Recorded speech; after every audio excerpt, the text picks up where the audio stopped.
Welcome to the Know Yourself Revolutions. My name is Grace Gravestock, and I have got with me today some beautiful souls who are also successful entrepreneurs. And today we're going to share we have a couple questions so you can get to know them. And at the end, you'll have an opportunity to work with them if any of them really resonate with you. And what we're going to start with is just tell us a little bit about who you are and what you do and who you help. Thank you, Grace. I'm Mary. I support passion-driven entrepreneurs by generating more income and limitless opportunities with my 12-week bundle of Book Your Brand, where we publish, promote, and prosper. Love it. Thank you so much, Mary. I'm Dagmar Fleming, and I help conscious entrepreneurs accelerate their growth, increase their income, and most importantly, fulfill their life purpose by removing whatever is in their way to that ultimate potential that we all hold within us. Thanks, Dagmar. I'm Michelle Abraham. I help entrepreneurs amplify their vision, their voice, and their visibility through podcasting, and we do that in my Get Media Ready program. Thanks, Michelle. I'm Karen. I help entrepreneurs build relationships, trust, and self-love through my Empathy Advantage training. Wow, and I couldn't have planned it better. You can see that everyone here can help love and trust yourself. And if you've been watching the show before, you know that the vision is to positively impact 5 billion people by 2025. As in the world that we envision is one where people are they're realizing that they have an inner guidance system, and they're looking to be directed by that rather than the noise or any of the external messages that we've all been conditioned and programmed to follow, which may or may not be in alignment with what we're here for. So it's time for us to shine. With that, I would love for you to share one book that's really had an impact on you. And the purpose of this is to connect and motivate and inspire others with material, and also tell a little bit about it will give us a sense for who you are and what is important to you. So please, if you could start sharing one book. So it's hard to pick one, but one of the most impactful books that I read was Return to Love by Marianne Williamson. And I am a highly sensitive person, and I was getting my feelings hurt a lot, and I was struggling to feel love in conflict situations. And so I realized that I needed to get some help. So I started reading, and Marianne's book just grabbed me.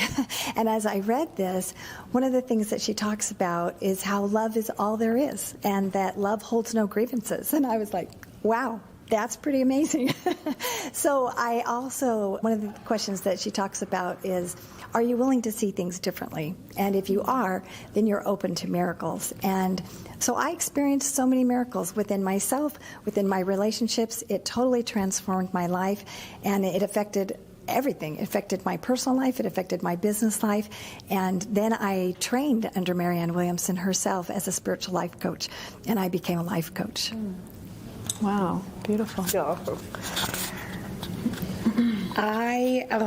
is a hard one, because my gut instinct wants to say Celestine Prophecy, because that book really changed my life when I was really young, and traveling around the world and just exploring life and everything. But another book that really made an impact recently was a book that my friend Shiraz Babu wrote called Rewrite Your Reality, where he talks about your life, what theme are you in, and it relates to like movie themes. Are you in the comedy theme? Are you in the drama theme? Are you in I thought that was so relatable, and it made me really, okay, yeah, what theme am I playing in this life, and what theme is that person playing? And I thought that was a really cool part of that book, so it's been really helpful. Awesome. Wonderful, thank you. And I am familiar with that book. It's wonderful, so highly recommended. One of my favorites is Eckhart Tolle, The Power of Now. And that's because when we reflect upon our lives, we actually don't spend much of our lives in this present moment. We're so afraid of the past and what happened to us with all the core wounds and hurts and any shame and guilt that's around it, that we project it forward into the future, and then all we worry about is how will the future unfold. But as we know, we only have this present moment, and we can create in this moment. We don't have to bring the past into the future. My passion for all entrepreneurs and visionaries and leaders is to give ourselves permission to let go of the past, embrace where you're now, because today you are the most powerful. Tomorrow will unfold. It depends on how you show up today. Don't let the past be dragged into the future. Oh, I love that so much. It's a very inspiring book of mine, too. It was actually the one I was going to claim. But yes, your fortune lives on the other side of forgiveness and being present in the moment, letting go of the past. But I will choose then The Purpose-Driven Life by Rick Warren. And it was a 42-day process. And what it really taught me was to make a deep level of commitment to connect with myself every day. And I think it's about 10 years ago that really is one of my non-negotiable practices is just to make a commitment to show up for yourself every day and be driven on purpose. So I'm going to choose that one. I love that. Thank you so much. So many inspiring books. It's exciting. There's always a next step there. If one of those books resonates with you, it's funny. I saw our body language. We're like, oh yeah, like we all know those. Really, they've been impactful probably for so many people. So if you could share now, as successful entrepreneurs, we've all struggled, and I think that's the message that we want to share with the Know Yourself Revolution is that challenges often lead to our biggest breakthroughs. And so for people that are watching right now that are going through it, they're going through a challenge. Many people are getting laid off. We're seeing the stats on that. It's almost frightening. It would be frightening if we were living in fear, which we're not. We're choosing to live in a different frequency, and that's good because it protects us from being limited by that lower frequency of fear, which can keep us locked into a place that we don't want to be, basically. Knowing that there are people watching right now that are going through some real serious challenges, I wanted to ask you to share one challenge that you have been through that led you to the purpose work that you do today. And really the point that I want to make, and as I've talked to so many amazing entrepreneurs lately, is I'm shocked at how that's always the case. There's always a challenge that usually gives a big indication for what each person, what we're here to be and do. And it might be direct and it might be indirect. So could you start, Mary, with sharing a story that kind of led you maybe or pushed you into this greater awareness of what your purpose work is? Absolutely, Grace.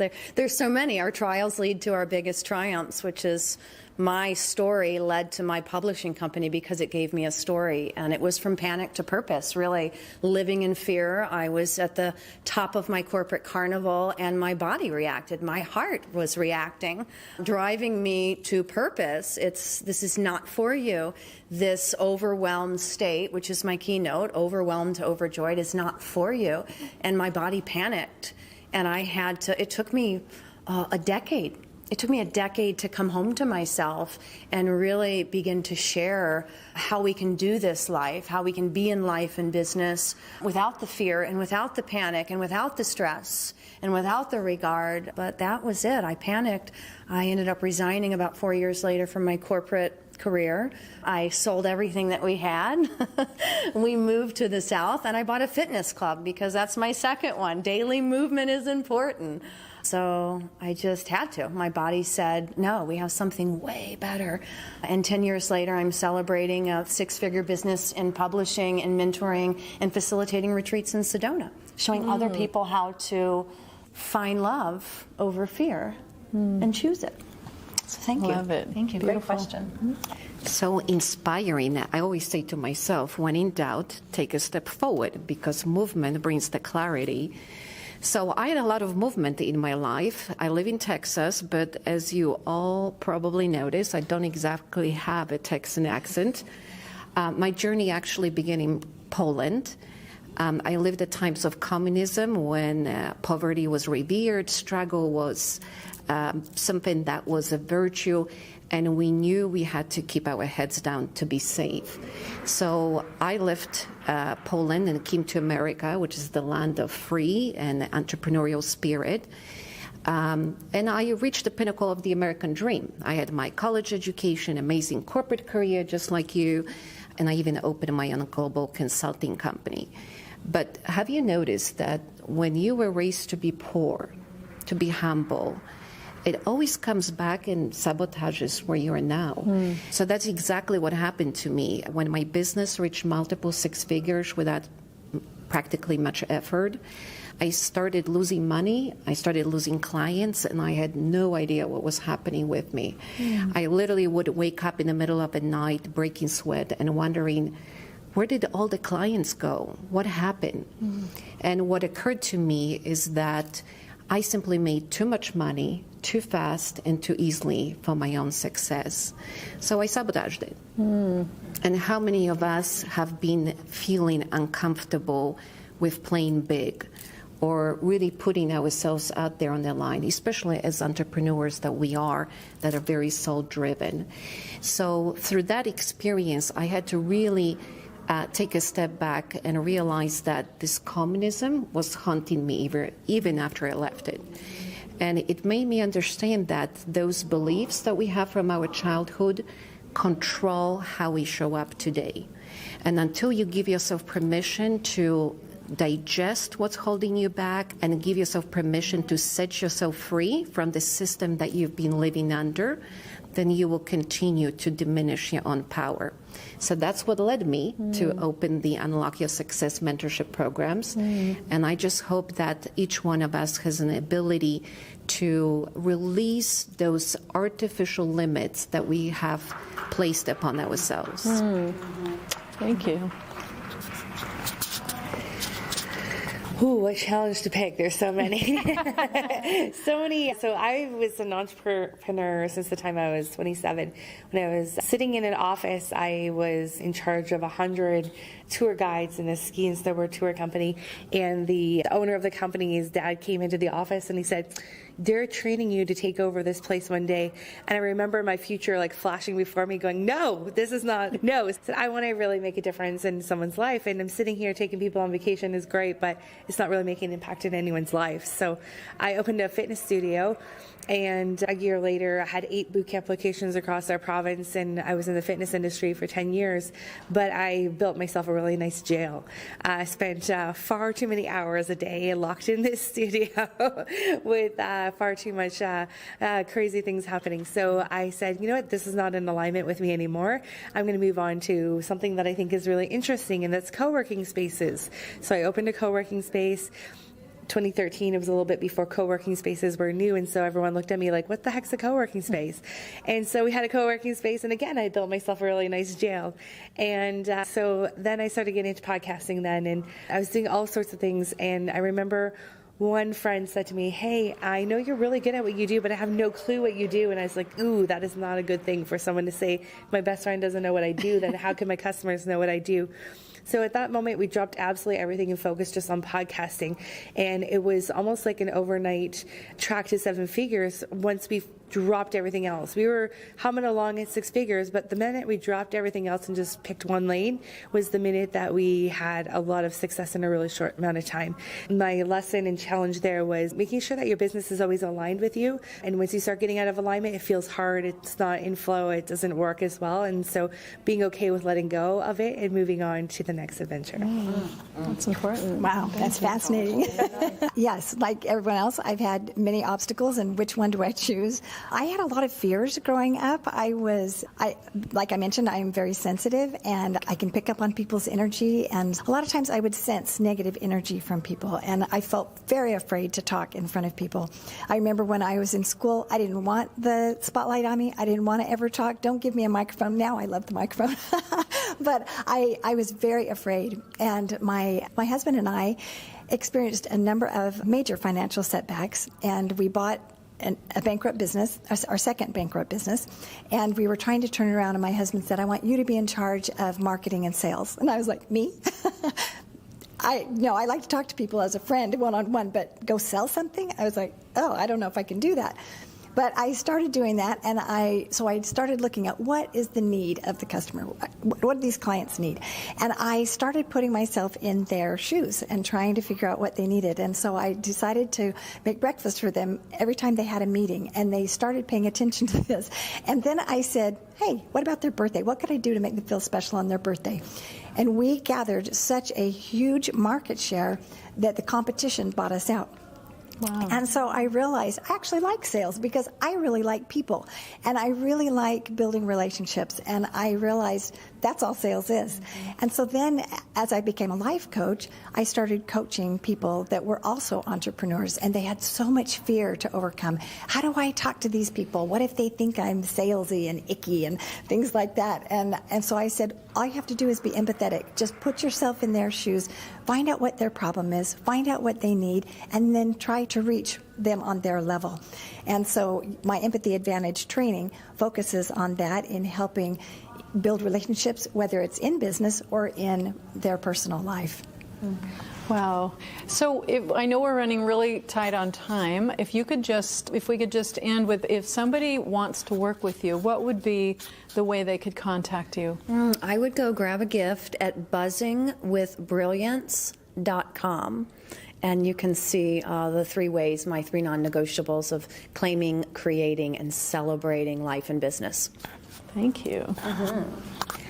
And I would like to invite everyone to visit my website, dagmarfleming.com/resource, to grab my guide called 4 Ways Your Brain is Sabotaging Your Bank Account. And Dagmar Fleming, I know it's not a typical Texan name, is spelled DAGMARFLEMING. Okay. Awesome. And I would like to invite you to have a free ticket to come to Potapalooza. Potapalooza is a crazy one-day event that we hold several times a year. And it's all about you taking the stage. You actually get to be recorded on up to 5 podcasts during the day. And there's a whole bunch of main stage speakers that are absolutely amazing. So you can get your free ticket, potapalooza.com, and we'll put the free code for you there. And you can find me at my podcast, which is The Hero Within, Karen Hall, or you can go to KarenHallCoaching.com for my free gift. Awesome. Thank you so much for each of you and all that you're doing to help people know, love, and trust themselves. Together, we can positively impact 5 billion people by 2025 through collaboration, through frequency, and alignment. Thank you so much. Thank you.